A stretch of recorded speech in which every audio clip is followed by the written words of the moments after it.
Okay, hello, hello, hello, hello, hello. I know the lights are dim in here.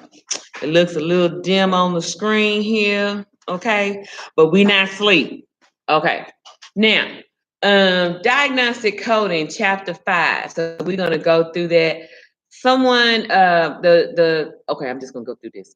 Number one is primary or principal. Remember what I said earlier, you guys, that primary is for the diagnosis office of the physician. Okay, so remember when the nurse brings back the patient and she asks, "What is your CC?" CC means what? Chief complaint. Yes, you got it. Your chief complaint. What is your chief complaint? The chief complaint starts off the conversation of what? Subjective, right? So that falls into the line of the primary diagnosis, okay? When a person is being admitted to the hospital, they're being admitted from the physician's office for reason of sickness, which is called the principal diagnosis. Primary for physician diagnosis, principal for acute care diagnosis, reason for admissions. Reasons for admissions, okay? They're interchangeable words. They mean the same. They're just interchangeable words. Everybody get that? Acute care means what? Nope. Acute care, what? Huh? Nope. Acute care hospital means what? Oh, you mean like a few days? A few days, as far as what kind of hospital? Long term. Not long term, opposite. Short term. So it's the patient over 24 hours is considered a what? Inpatient. Inpatient. So acute care is inpatient. Okay, inpatient hospital. Okay, very good. Okay, medical necessity. Medical necessity is to say that I'm writing a letter, or the physician is writing a letter to petition to the utilization review board of the insurance company to have this person to do uh, insurance. Okay, is necessary, or for them to have this procedure, or for them to have this product, this durable medical equipment. Okay, durable medical is medical necessity. What does your statement say about medical necessity? Karen, read that. What is number 2? Claims to insurance carriers often are denied because of lack of medical necessity, which indicates that the procedure provided was not payable for the diagnosis. Right, very good. So it's necessary to give extra information, extra pertinent information as to why we're having this elective surgery. Okay, although you may say it's non-elective, but it's necessary. So it is an elective type surgery. Okay, give you an example by what I mean. If the baby is if the mother is pregnant with the baby and it's endangering her life, okay, or in some sort of way, it could cause her to die. Okay, maybe she's already a breast cancer patient. She's undergoing chemo. She successfully conceived a child. I'm just giving an example.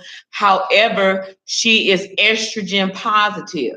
So the more that she latches on to this baby and produces more estrogen and more milk and development of this child, she will decline in her own personal health. So her and her husband may have to make a decision. It's either the baby or you. And baby, I love you. We can a child or whatever. I know, but the mother may say, well, no, I want to keep the child. But he said, but I don't want to raise a child by myself. I want to raise a child with you. That's why I married you. I want you in my life. It can go either way. Yeah. But the couple may see that, you know what? I hate to do this. Please forgive me. And there is grace for that. Okay, there is grace for that. Please don't be condemned. If it's grace and vital, and that's a decision that you make, okay, go with it. Don't feel guilty about that. Go with it, because you'll have a lifetime with this person. You haven't, in my opinion, you haven't totally bonded with that child. Totally. You just bonded so much here. It still will affect you some sort of way, emotionally and mentally. Not saying it won't, it will. But it won't be as much as a child being born stillborn. Right. And it's full term. And that's my opinion. You know, I don't care about y'all political views. That's my opinion. Okay. You can still email me if you want to. Get on there and chat about me if you want to. That's perfectly fine. I'm a big girl, so just get ready for me when I respond. Okay. So that would be considered in some regards, as a non-elective, but you write a medical necessity to say why it should be selected as an elective surgery. Because it's endangering her life. Here's her lab results. Here's the oncology results. It's saying that the estrogen levels are getting up higher. She'll die as the baby grows. So therefore, they have made this decision, la la la la la, and we support her decision. It's the patient's decision. I, the physician, we, the nurse, the staff, we all support that because we want her to have the quality and quantity of life. And they chose to adopt or have a surrogate or some other means of having kids. Is that understood, y'all? That's an example of medical necessity. If a person to amputate or not to amputate, okay, that's considered a medical necessity. Okay, to do surgery and you might go blind, you know, or to not do surgery and you'll go blind, but it may take you longer period of time, and the process of blindness may occur. Either you go ahead and deal with it now, or let the process over time handle itself. Okay, it could be a malignant cancer, some sort of tumor somewhere in the body, and you want to take it out. But because the person is 75, 77 years old, they may say, no, you know, let me just process out. You know, and in other words, I'm not trying to be mean about it. I'm just talking in terms. Let me process out. Or they may say, you know, I won't be here longer for my grandkids. You know, I may not have the quality of life, but I want that quantity.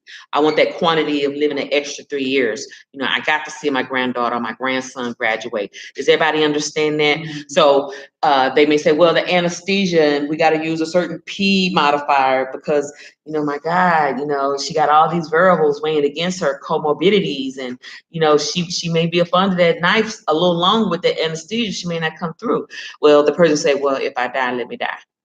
It's gonna be okay. I took the chance to satisfy my family. We all at peace with it. We're okay. But they also know that I'm signing on the risk that just in case I don't survive this, they still got to go on with life and be okay. Does everybody understand that? That's a medical necessity. So you got to fight on behalf of their patient and say, yes, they want it. They realize that it's a risk.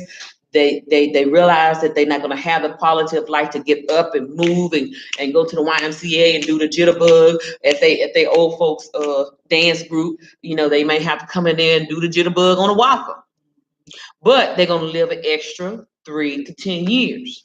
So please, according to these lab notes and x-rays, we understand the risk, and we're going to have this, and this is the patient's decision, and I, the physician, we, the staff, endorse it. Does everybody understand that? Okay, so that's what I mean by medical necessity. Medical necessity is that you got to write that letter. I wish it was something in there where it had y'all to write a letter of medical necessity. Is there a homework assignment in there? I haven't looked at the whole packet. No? Oh, you laughing? What you? Oh, because you know I'm going to make you write a letter. No, I don't see it. Oh, Allison, come on now. You know we got to put you to work, baby. Okay. We'll see. Yeah, because y'all need that experience. Y'all need that. Now, you know you need that advocate experience. That advocacy experience, you need that. You need to know how to advocate. Okay? All right, she's like, Okay, now, number 3. Somebody read for me. Miss Allison, read number 3 for me. Diagnosis coding for services provided by a physician are recorded using ICD-M-CM, effective with dates of service, October 1st. Yes, ma'am. Yes, ma'am.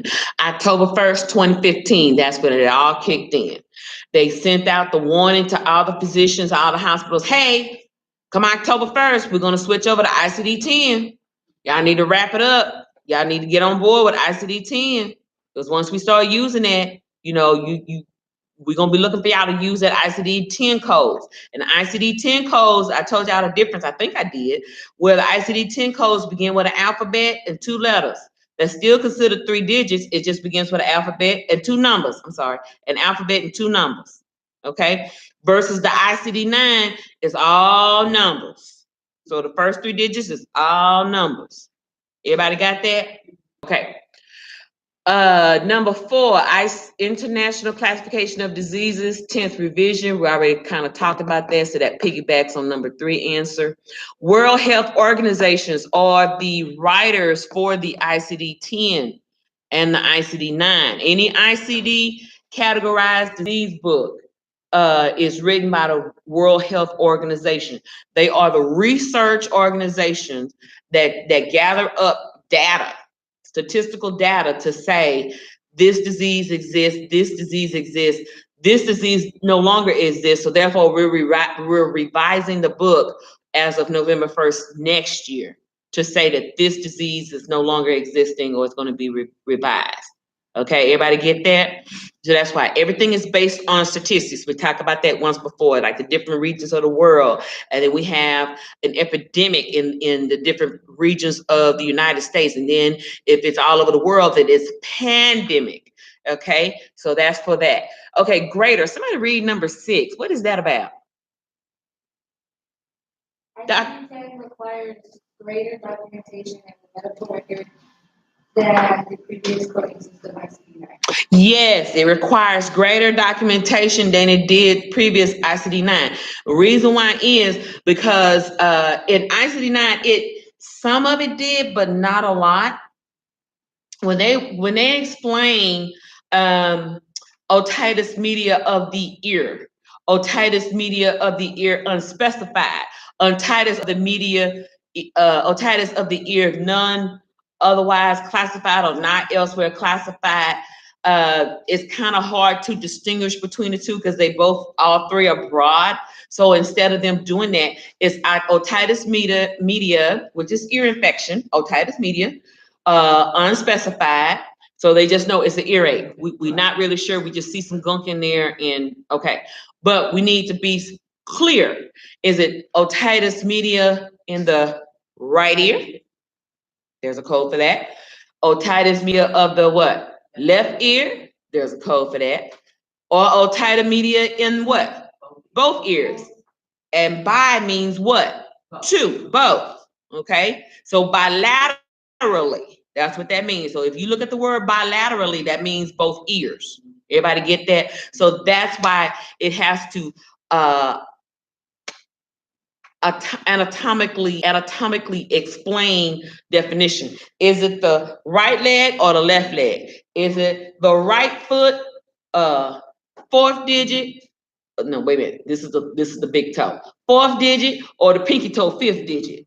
You know, is it the 1st digit, 2nd digit? You know, which digit of the right foot? Okay, go by digits. Which digits or phalanx of the right hand? Is it the 2nd phalanx, 3rd phalanx, 4th phalanx? You know, there's a specific code for that. So we have to have anatomical reasons or specifications versus what wasn't done in the ICD-9. Does everybody get that?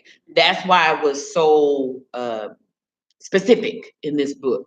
Okay, 3. Somebody read number 7. That looks interesting. ICD-10 PCS is the coding system for reporting inpatient services by hospitals and replaces Volume 3 of the ICD-9 CM coding system. Very good. What did I tell y'all not to do in a physician's office? Never ever what? Use Volume 3. Use Volume 3 in a physician's office. Can you understand the words that's coming out of my mouth? Like Chris Tucker say, never ever, never ever ever, never ever ever use Volume 3 in a physician's office. You only use that in acute care or long-term care or some sort of surgical facility. Okay, because the PCS, those are procedure codes. Those are 2-digit procedure codes. Instead of using CPT procedure codes in the hospital, you're not using the CPT book for procedure codes in the hospital for inpatient care, for surgery. You're using the ICD-10 PCS for surgical procedure codes in a hospital. Does everybody understand that? Volume 3 is only for inpatient, never for a physician's office. Okay? CPT, now the only time you'll use CPT on a UB04, and we got to talk about that, is if it's physical therapy. There are no ICD-10 PCS for physical therapy or speech therapy or occupational therapy. If a person like in TIER, like if you're working in TIER, and TIER is a therapy hospital. Okay, I think it was Gabby Gifford, the senator for Arizona, I think, was a patient there, so she had to have all that therapy from that gunshot wound to her head. Right. Or something like that. It was awful. Her husband was the astronaut, one of the twin astronauts, if y'all get what I'm saying. Okay. So all the physical therapy, the speech therapy she had, you have to use the procedure codes for that, even though the place of service is 21, but that's the only time you will use a CPT code for that. Okay. The ICD-PCS procedure code book is only for inpatient surgeries. The inpatient surgery procedures, that is it. Inpatient surgery procedures. So even if they do surgery at TIER, you use the ICD-10 PCS for the surgery part, and then anything occupational therapy, speech therapy, physical therapy, hyperbaric therapy, whatever therapies, chiropractic therapy, all that is CPT codes. Does everybody understand that? Okay. If you didn't quite get it, see the video again or ask me again. Please feel free to ask me again. Okay. If I have to write it on the board, I will. Okay. All right. HIPAA. We understand what HIPAA is. Health Insurance Portability and Accountability Act. That's dealing with that privacy. Okay, there's different types of HIPAA. It also deals with portability of saying that this person had insurance at a previous company and they already dealt with that pre-existing issue at a previous insurance that they had with a previous company. So anytime a person is fired, laid off, on furlough, if you will, I guess, or resign, they are supposed to get a letter of certificate to say that they had insurance at this insurance company from a previous employer, so that when they do move on to a new job and that insurance company at that new job inquires and say, did you have, this is a pre-existing condition. Although there should not be discriminating no more because of Obamacare, okay? But if you have some that slip through the cracks and do, okay, because sometimes we don't know who's going to be examining your work or your bills, then you keep up with your certificate of coverage and you send that into the insurance company. Look, I know I had diabetes and congestive heart failure and COPD, and they already took care of that through. So here, you're supposed to, under the law, Brother Bill, don't mess with Bill. Bill Clinton already said that in 1996. So make it happen. Stop messing with me. Cover me and pay that bill. Okay? All right. Number 9, alphabetic. Don't know what that means. Number 10, tabular. X. What is that? Is that about a placeholder? Yeah. Okay, so y'all know about the placeholder, right? Placeholder tells more specifically as far as instead of it being known as a 5th digit, or if it needs a 6th digit, how do you know if you need a 4th digit? How do you know? What symbol is that tells you that you need a 4th, 5th, or 6th digit? What symbol is that we use in the ICD-10 book? What circle is that? What color is that circle in the ICD-10? Red. That red dot gonna tell you you need a 4th digit, you need a 5th digit, you need a 5th digit. The placeholder gives, again, more specifics. Was it a first episode? Was it a second episode? Was it a third episode? Did it happen in the right chamber of the heart, left chamber of the heart? Was it in the third chamber or the second chamber?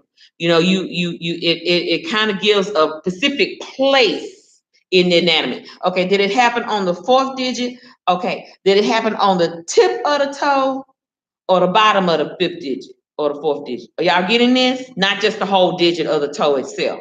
We need to know, did it happen on the tip of the toe or at the root of the toe? Does everybody get that? That's the role of the placeholder. Okay. Rules or principles. You have coding rules and guidelines in the front of your ICD-10 book. I think we went over the anatomy of the ICD-10 book, did we not? Okay. If not, we need to kind of revisit that. So let me know. Not elsewhere classifiable. Read number 13. Cindy, you quiet. The abbreviation NEC appears in the ICD-10 CM code, but means not elsewhere classifiable.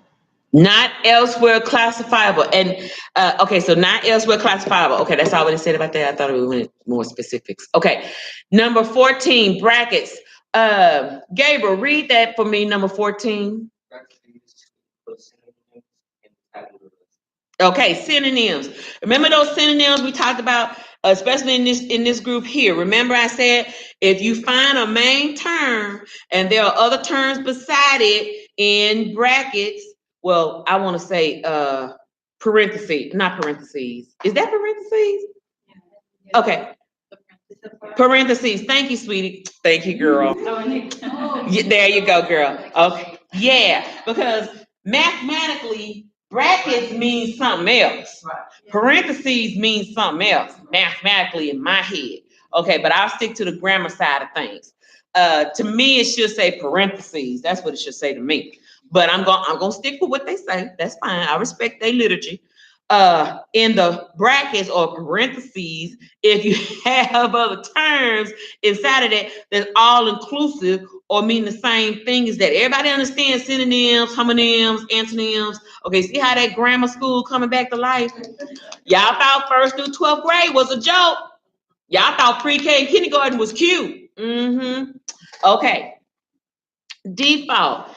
Ileana, read that number 15. If a condition is documented in the medical record, but it's not specified as to whether the condition is acute or chronic, then the default code should be assigned. Thank you, ma'am. The default code should be assigned. Now, let me explain what that is. Remember what I told you earlier in the example about unspecified, not otherwise specified, or not elsewhere classified? Those are your broad type codes, okay? If the diagnosis code and the information that's in the SOAP notes, where do we live in SOAP? Where do we live?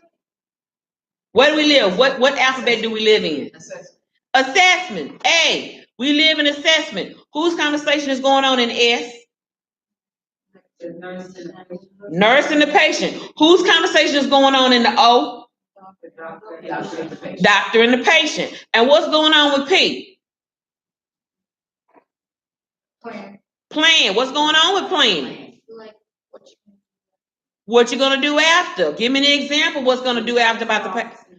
Return to the office in 2 weeks. Return to the office in 3 days. Return to the office in a month. And also, what other antidote is given to the patient, if possible? The doctor is giving a what? Prescription. All that belongs under plan. Okay, all that belongs under plan. Okay, very good. So your default, if it doesn't get specific as to a right or left, or upper liver, lower liver, mid liver, because there's different flaps of the liver. If it doesn't give specific, then you're going to use the what? Not otherwise specified, or what? Not elsewhere classified, or what? Unspecified. You're going to use that. Remember what I told y'all? We went over about breast mass.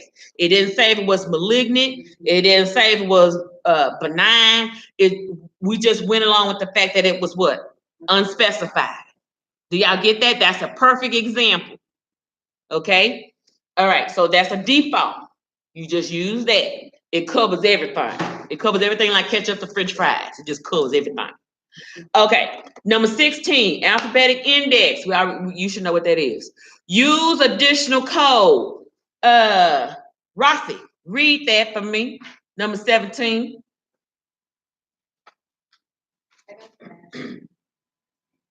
Dash. You said dash? Okay. Okay. institutional no use additional code instead of the standard is as is the coder as when it's appropriate, report a secondary code. Okay. That I agree with. Why did you use dash? On what page? On what page?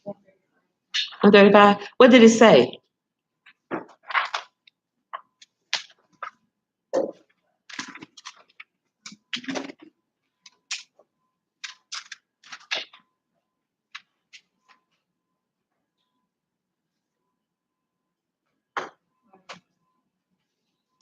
You want to see? No, read it to me. Just read it to me.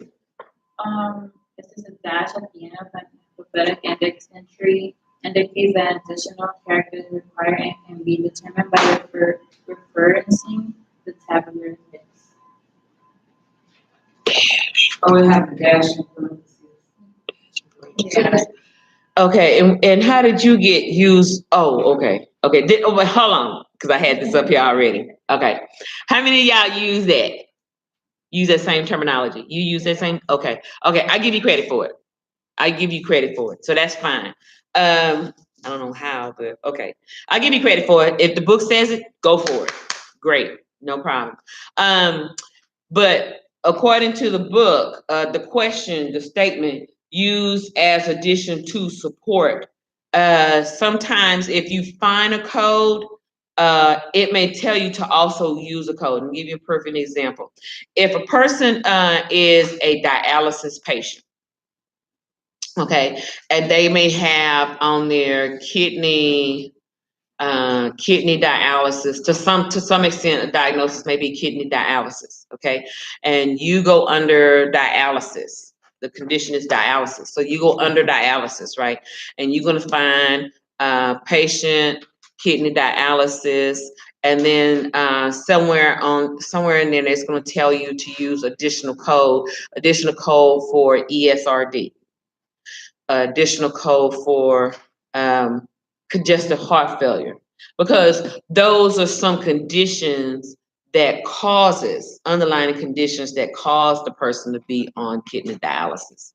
Do y'all get that? So if you see those useful terms when you get ready to go and verify in volume 1, and it tells you use additional code, it's going to tell you which additional code to use. It's not going to just say use additional code. It's going to say use additional code, blah, blah, blah, and blah, blah, blah, or blah, blah, blah. And you're going to research that. Oh, yeah, well, this would make sense because the patient had, kidney failure. They didn't specifically point out congestive heart failure. Okay, are y'all getting that? Remember now, we talked about the tree. The tree give off different branches of sicknesses, which are what? Comorbidity, because they all cohabitate together from the tree. This is the tree and all of its leaves, all of its branches. Okay? All right. Sequela. Dr. Sunshine, read number 18 for me. A condition that is produced after the active phase of an illness is listed as the main term, sequela, in the alphabetic index. Okay. Did everybody get that? Okay. Number 19 is 2. 20 is malignant, benign, uncertain behavior, unspecified. They're talking about that neoplasm section that's located in volume 2. Okay, remember that all neoplasms, be it mass, be it tumor, they all are categorized in that one little section on the volume 2. You just because you found it in volume 2 does not mean you stop right there. You still have to do what in volume 1 with it? Verify. You still got to verify. Okay? All right. Benign means non-cancerous. Malignant means cancerous. Metastatic means what? Spread. It's spread it. Metastatic means spread. Malignant means cancer. It can be cancerous and held in one spot. But sometimes it can be metastatic and spread throughout the lymphatic system, the immune system. And sometimes it can spread even to the marrow of the bone. Once it gets in the bone, oh my God. Metastatic. metastatic, M-E-T-A, static. Metastatic, okay? Uncertain behavior. It's a rare cancer. We know it's located there in the body. We're gonna call it a breast cancer. We're gonna call it pancreatic cancer. We're gonna call it liver cancer. We just can't quite get the characteristics of it. We've never seen the characteristics of this type of cancer before. And oh my God, every time we do a lab, it's spreading. It's acting crazy. We tried this and it's still not responding. We tried that and oh my God, it's germinating some more. Okay. Unspecified. Unspecified is we can't determine if it's a 0 stage or 1 stage. It looks 0, but it looks 1. We can't specify. So we're gonna just safely say 1. Okay. All right. Number 21, pancreas. Number 22 is 04. Number 23, malignant. And number 24 is vaginal. Number 23 is malignant. Number 24 is vaginal. Okay, so let's move on. 25, initial encounter. 26, not required. 27, undetermined. 28, external cause. 29, AZ code. Okay, I don't know what the question was, but okay. 26, I got Adverse effect. Okay, it's found in external causes, so that's fine. I'll excuse you for that. Yeah, it's found in there. Okay. Everybody see number 2. I'm sorry, part 2, number 30. I'm gonna let y'all look at that and compare. And let me know if anybody has something different. I'm gonna step to the restroom, you guys, okay? All right. Miss Allison, if everybody's finished from number 30 to 58, come up here and press the arrow key going that way. And I still got the camera on, y'all. So don't talk about me when I'm gone. Okay, there you go. Say hello, hello, hello, hello, hello. Okay, I'm gonna go to the restroom. I'll be right there.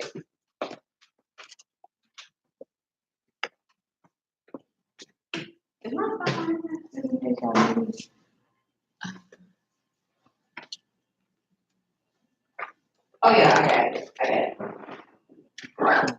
Okay, right there.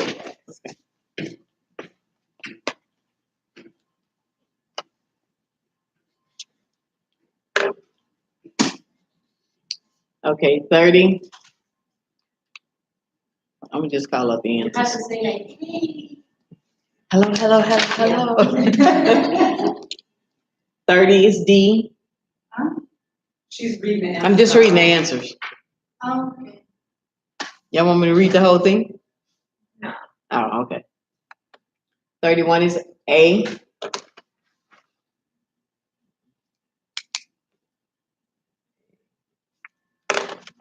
$32 is B. 33 is B. Ugh.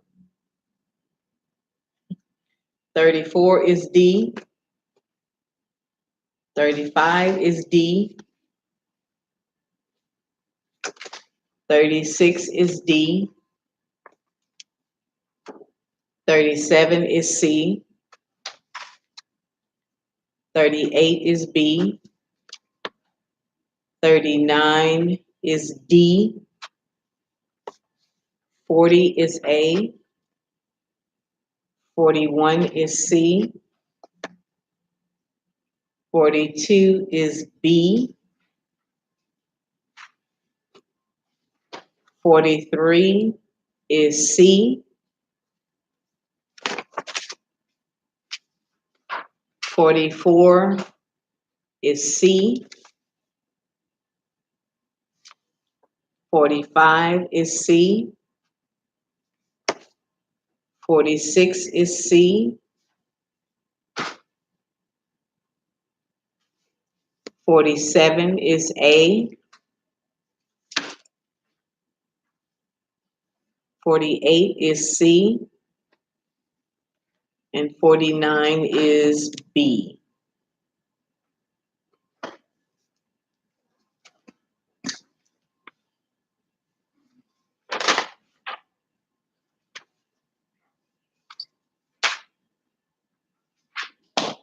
Got it?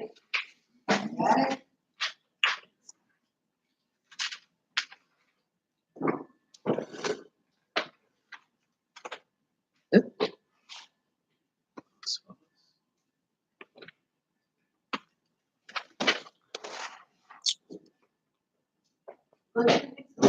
Want me to do it? Yes. Oh, okay, okay.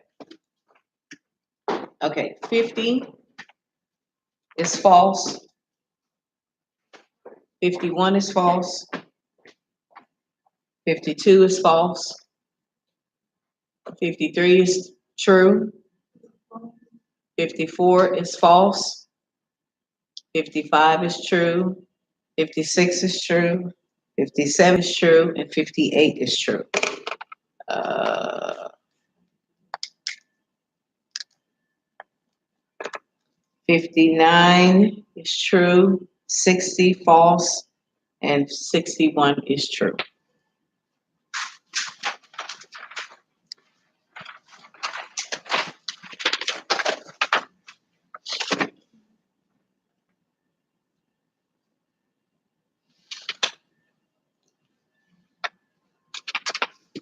Guess I'll let her finish the rest.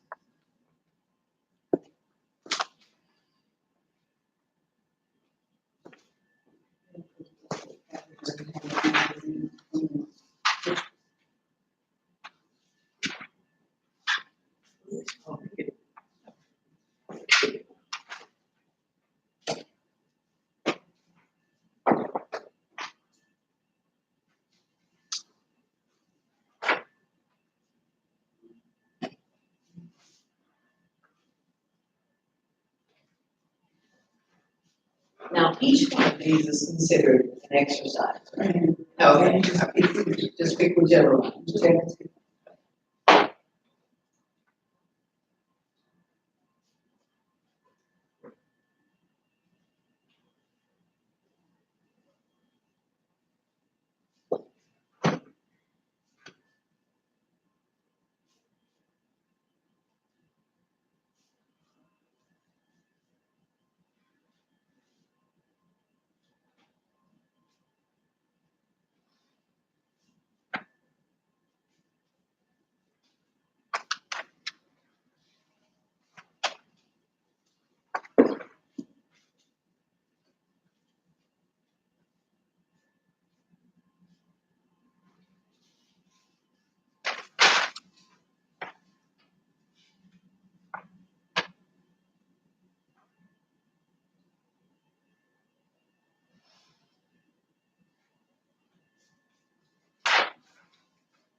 Oh,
what did I do? Did I go the right way? Yeah. everybody got the document? No, I know.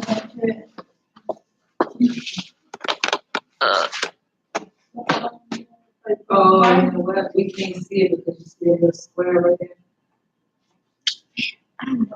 But when you went to the next page, it was at the top. This? Yeah, there.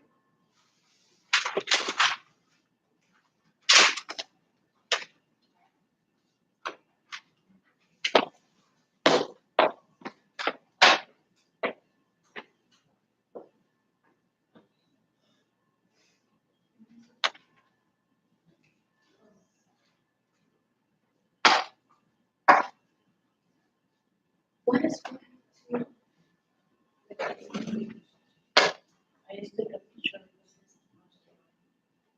You know, you don't write that, you just write the code, they just want you to write.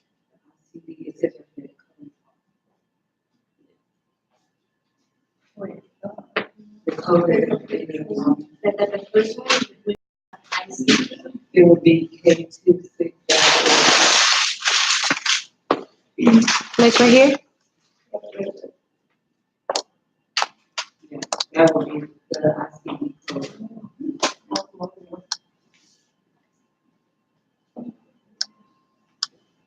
You know, the one on them is on your paper.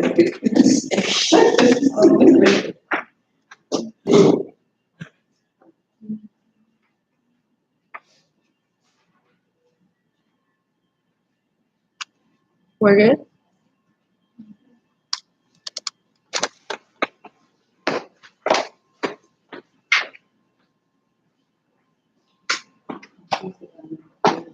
So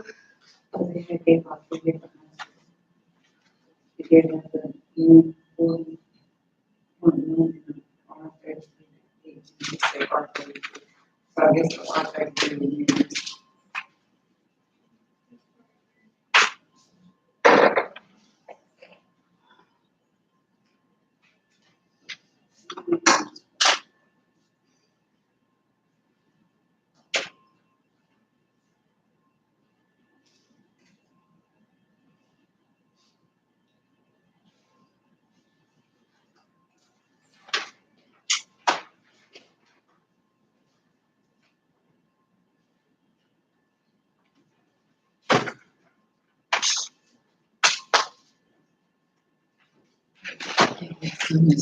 Y'all need a restroom break? Y'all want to take a break? Why don't y'all go ahead and take a break? God knows. So you're gonna take a break. Did y'all finish up everything? Okay, y'all had questions? Well, we're on that one on 5-6. Okay, oh, 78. okay.